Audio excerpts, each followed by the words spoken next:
Hello viewers, তোমরা সবাই কেমন আছো? আশা করছি তোমরা সবাই অনেক ভালো আছো।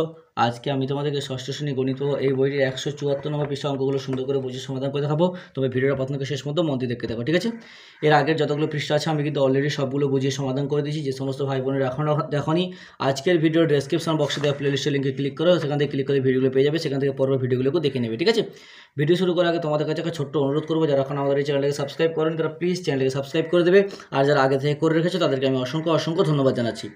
এখানে 174 পৃষ্ঠায় কী বলছে দেখো, আজ আমি ও রামু দুজনে ঠিক করেছি এক মজার খেলা খেলবো। আমরা যতগুলো সংখ্যা নিয়ে এখনও পর্যন্ত কাজ করেছি তাদেরকে নানান আকারে ঘরের মধ্যে রাখবো ও সেই আকারগুলি জুড়ে একটি নতুন আকার তৈরির চেষ্টা করব।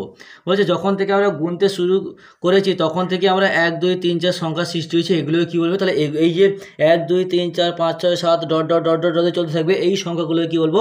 এই সংখ্যাগুলোকে স্বাভাবিক সংখ্যা বলা হয়। বলছে তাহলে সবচেয়ে ছোট স্বাভাবিক সংখ্যা, তাহলে সব থেকে ছোট স্বাভাবিক সংখ্যা কি? সেটা হচ্ছে কি 1। 1 হলো সব থেকে ছোট স্বাভাবিক সংখ্যা। তারপরের স্বাভাবিক সংখ্যা কী হবে? 2 হবে। তারপরেরটা কত হবে? 3 হবে। তাহলে একটি স্বাভাবিক সংখ্যার পরেরটি পেতে হলে আগেরটির সাথে কী করতে হচ্ছে? আমরা যখন একটি স্বাভাবিক সংখ্যা ধরো আমি 3 পাবো, 3 পেতে গেলে আমরা কী করতে হবে? আগের সঙ্গে 1 যোগ করতে হবে। তাহলে আগের সাথে 1 যোগ করতে হবে, কারণ 2 এর সঙ্গে 1 যোগ করে তখন আমরা 3 পাচ্ছি, তাই না? তাহলে যদি একটি স্বাভাবিক সংখ্যা 100 হয়, পরেরটি তাহলে কত হবে? তাহলে পরেরটি হবে 100 প্লাস 1 মানে 101। বলছে এবার ধরি সবচেয়ে বড় স্বাভাবিক সংখ্যা x, তাহলে x প্লাস 1ও একটি স্বাভাবিক সংখ্যা এবং এটি x এর চেয়ে বড়। তাহলে আমি যদি সবথেকে বড় স্বাভাবিক সংখ্যা ধরি এই যে x, তারপরে আবার স্বাভাবিক সংখ্যা যাবে x প্লাস 1, কারণ কি আমরা সবথেকে স্বাভাবিক সংখ্যা পেতে গেলে মানে যেটা পাবো তার সঙ্গে 1 যোগ করে পরেরটা পাচ্ছি, তাই না? x ধরলে x এর পরে x প্লাস 1 যোগ করলে আবার তারপরেরটা পেয়ে যাবো আমরা। তাই সবচেয়ে বড় স্বাভাবিক সংখ্যা পাবো না, কারণ যত বড়ই ওই স্বাভাবিক সংখ্যা ভাবি তার সাথে 1 যোগ করে পরের বড় স্বাভাবিক সংখ্যা পেয়ে যাবো। বলছে যতই বড় স্বাভাবিক সংখ্যা ভাবি না কেন তার সাথে আবার 1 যোগ করে তার পরের স্বাভাবিক সংখ্যা কিন্তু আমরা আবার পেয়ে যাব। বলছে কিন্তু বীজগণিতের বিপরীতে ছোট বড় কাছে দূরে পূর্ব দিকে পশ্চিম দিকে ইত্যাদি বোঝানোর জন্য নিয়ন্ত্রিত সংখ্যা পেয়েছি। 0 অপেক্ষা বড় 1 2 3 4 সংখ্যা পেয়েছি, আবার 0 থেকে ছোট -1 -2 -3 সংখ্যা পেয়েছি। এদেরকে কি বলবো? তাহলে এদেরকে বলবো মানে 0 অপেক্ষা বড় মানে 1 2 3 4 5 6 মানে প্লাসের মান বোঝালে এদেরকে বলবো ধনাত্মক পূর্ণ সংখ্যা। আর 0 অপেক্ষা ছোট মানে -1 -2 -3 -4 বোঝালে এদেরকে বলবো ঋণাত্মক পূর্ণ সংখ্যা। তাহলে বলছে শূন্য ধনাত্মক বা ঋণাত্মক সংখ্যা নয়, কিন্তু শূন্য একটা পূর্ণ সংখ্যা। তাহলে শূন্য একটা কি সংখ্যা? শূন্য হচ্ছে একটা পূর্ণ সংখ্যা। এগুলো খুবই গুরুত্বপূর্ণ, পরীক্ষা কিন্তু এগুলো MCQ টাইপের প্রশ্নে কিন্তু দিয়ে দেয়, ঠিক আছে? তাহলে শূন্যকে আমরা কি বলবো? শূন্যকে বলবো পূর্ণ সংখ্যা। আর ঋণাত্মক সংখ্যাগুলো কোনগুলো? 1 2 3 4, ধনাত্মক সংখ্যাগুলো 1 2 3 4, ঋণাত্মক সংখ্যাগুলো -1 -2 এইগুলো। এবার বলছে ঋণাত্মক পূর্ণ সংখ্যা, ধনাত্মক পূর্ণ সংখ্যা ও শূন্য এদেরকে একসাথে কি বলবো? এদেরকে একসাথে বলা হয় পূর্ণ সংখ্যা বলা হয়। বলছে ধনাত্মক পূর্ণ সংখ্যাগুলিকে 1 2 এই আকারে লেখা হয়, মানে ধনাত্মক মানে প্লাস চিহ্ন বোঝায় +1 +2, আর ঋণাত্মক পূর্ণ সংখ্যা -1 -2 এরকম করে থাকতে থাকে, ঠিক আছে? মানে ধনাত্মক হলে ডান দিকে পর বোঝায় আর ঋণাত্মক হলে বাঁ দিকে হয়ে যায়, ঠিক আছে?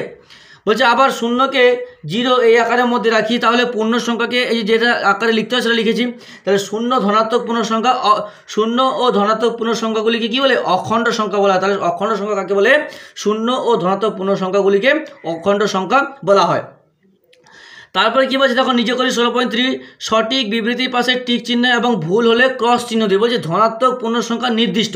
তা ধনাত্মক পূর্ণ সংখ্যা নির্দিষ্ট না, ধনাত্মক পূর্ণ সংখ্যা নির্দিষ্ট নয়, কারণ কি এটা যতই ভাবো না কেন ওটা পরপর চলতে থাকবে। তাহলে এই বিবৃতিটি মিথ্যা, তাহলে এখানে গুণ চিহ্ন দিলাম।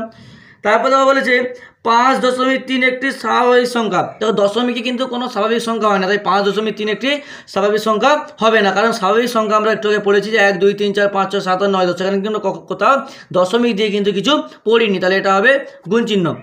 বলছে -2 1 একটি ঋণাত্মক পূর্ণ সংখ্যা। দেখো ঋণাত্মক পূর্ণ সংখ্যাগুলো কী হয়? মাইনাসে বোঝায় -1 -2 -3 -4, কিন্তু এখানে কি আছে? +1 আছে, তাহলে এটা কি হবে না, তাহলে এটা হবে ক্রস চিহ্ন।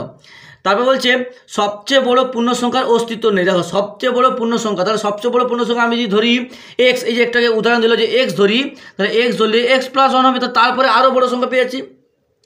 তাহলে কি সবচেয়ে বড় পূর্ণ সংখ্যার অস্তিত্ব নেই, এটা তাহলে কি কথাটা সত্যি? বুঝতে পেরেছ? তাহলে হয়ে গেল। তাহলে আজকে এতটা থাক, পরের যে পেজ আছে সেটা সমাধান করবো। ভিডিওটা একটা লাইক করে তোমার অন্যান্য বন্ধুদের মধ্যে শেয়ার করে দিও প্লিজ। তোমাদের একটা লাইক আমাকে কিন্তু পরবর্তীকালে আরও ভালো সুন্দর ভিডিও বানাতে উৎসাহিত করে তোলে।